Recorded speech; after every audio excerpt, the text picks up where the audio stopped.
एक लड़का सिर्फ दही ही दही खाता था। सब समझा बुझाकर हार गए। साधु सन्यासियों के पास ले जाया गया, उसने एक न मानी। जितना समझाते उतना उसका दही में रस बढ़ता जाता, जो कि बिल्कुल स्वाभाविक है। करो निषेध, रस बढ़ता है। किसी को कह दो इस दरवाजे के भीतर झांक के मत देखना, फिर मुश्किल हो जाती, फिर झांक के देखना ही पड़ता। आखिर आदमी आदमी है, उत्सुकता जगती।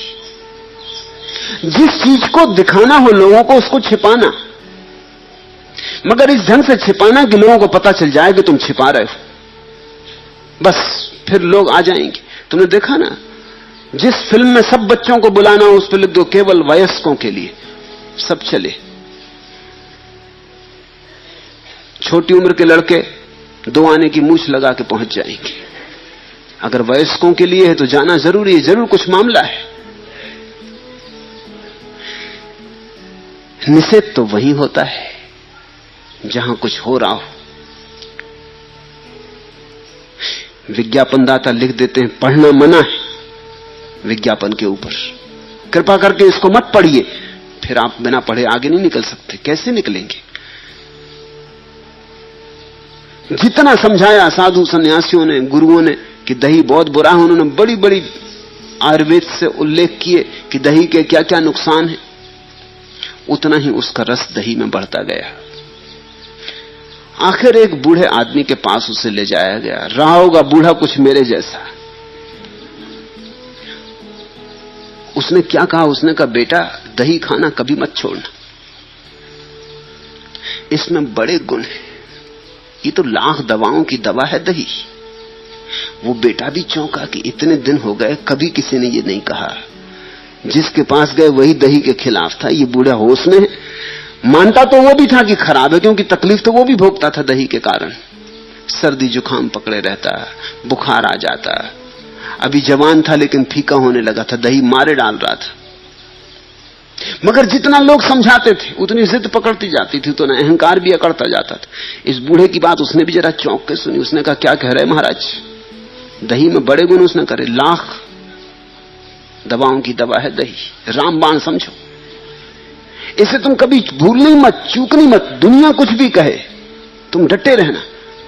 उसने कहा तो जरा बताइए क्या गुण है, क्योंकि उसने दुर्गुण तो बहुत सुने थे, उसे एक आदमी नहीं मिला था कभी जिसने कोई गुण बताए हों। उस बूढ़े ने कहा कौन से गुण? गुण ही गुण है। जैसे समझो पहला, एक की दही खाने वाले की कभी चोरी नहीं होती। वो युवक भी चकित हुआ कि ये भी खूब गुण, दही खाने वाले की चोरी नहीं होती। 2 की दही खाने वाले की कभी पानी में डूबकर मृत्यु नहीं होती।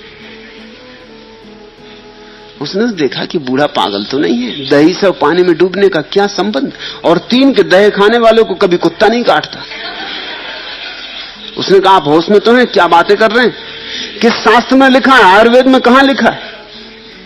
और बूढ़े ने कहा सुन, और 4 कि दही खाने वाला कभी बूढ़ा नहीं होता। वो युवक तो बोला कि मैंने बहुत ज्ञानी सुने, मगर आप कुछ अलग ही तरह के ज्ञानी, जरा मुझे विस्तार से समझाइए। ये सुनकर उस बूढ़े ने कहा सुनो, पहले तो बिल्कुल साफ है, सारी बात साफ है। दही खाने वाला रात भर खांसता है, चोर उसके घर में घुस कैसे सकते, इसलिए दही खाने वाले की कभी चोरी नहीं होती।